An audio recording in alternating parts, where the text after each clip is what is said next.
In December of 2020, we've got a new piece of legislation called the Secure Act, which had some changes for retirees. That act got updated in December of 2020 with even more changes for retirees. So that's the subject of today's video.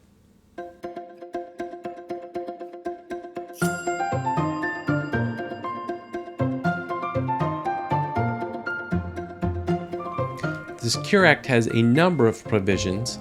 I want to cover the 5 must-know provisions for today's retirees. Let me start with the disclaimer, however. I am not a certified public accountant. I cannot provide you with tax advice. I can make you aware of those parts of the Secure Act that I think will benefit you the most or impact you the most. And then if need be, you can work with your current accountant to take advantage of these provisions. All right, so let me just give you a very brief history. The Secure Act was passed in December of 2020 and was recently revised in December of 2022. The name of it, and I'm going to look down and read this, is the Setting Up Every Community for Retirement Enhancement Act. And I'll talk more about that in just a minute. All right. So the biggest change for retirees is the age at which you're required to take distributions from your qualified retirement accounts, 401ks, IRAs. And in the first part of the act, it changed that age to 72, but it is currently now age 73 is the first year that you're required to take a distribution from your IRA. If you turned 72 last year, 2022, or earlier, this doesn't apply to you. And then down the road in 2033, the RMD age will increase to 75. So the idea here is that by not forcing you to deplete your IRAs earlier, you may be more secure in retirement longer term. Because what we found is when people take their IRA distributions, they tend not to reinvest them, they spend them, and that leads towards a higher propensity of folks that might spend down their IRAs before they pass, which is not something you want to do. All right. Next up, stretch IRA was reduced to 10 years.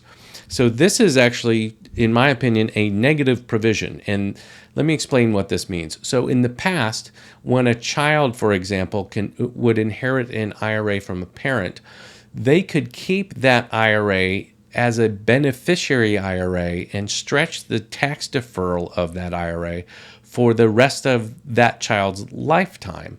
They would be required to take out a small distribution each year, but they could keep this as an IRA for 30, 40, 50 years as long as they lived. The new provisions mandates that this IRA must be liquidated within 10 years of inheriting it for those that are next generation or qualify under the provisions of the Act. So why did they do that? Because frankly, my opinion is it makes retirement less secure for the coming generation.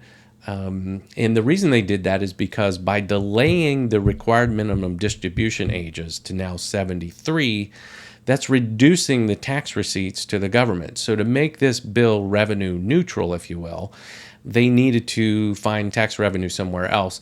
This was a really easy place for them to do that. So that's something I think that was behind the calculus of including this in the Secure Act, even though I think it's frankly makes things less secure down the road. The next provision is you are now able to make IRA contributions after age 70 and a half. This was prohibited before.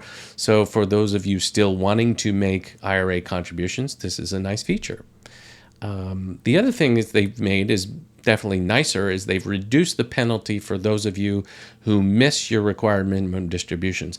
The penalty for not taking a distribution used to be 50%. It was a very punitive arrangement.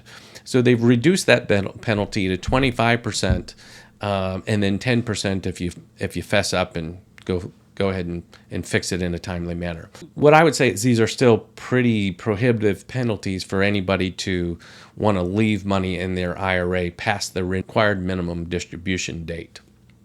Next up, and I think the last provision I want to cover is the 401k Roth RMDs have been eliminated. Now, many of you retirees don't have 401k Roths, so this would be folks that are kind of new retirees because the 401k Roth hasn't been around that long. But for those of you who have those, you're not going to be required to take a minimum distribution. So they act more like regular Roth IRAs now than they did before when you were required to take distributions from the Roth 401k. So that's really the 5 main provisions for the Secure Act that I think apply to most retirees. Again, there are many things for pre-retirees.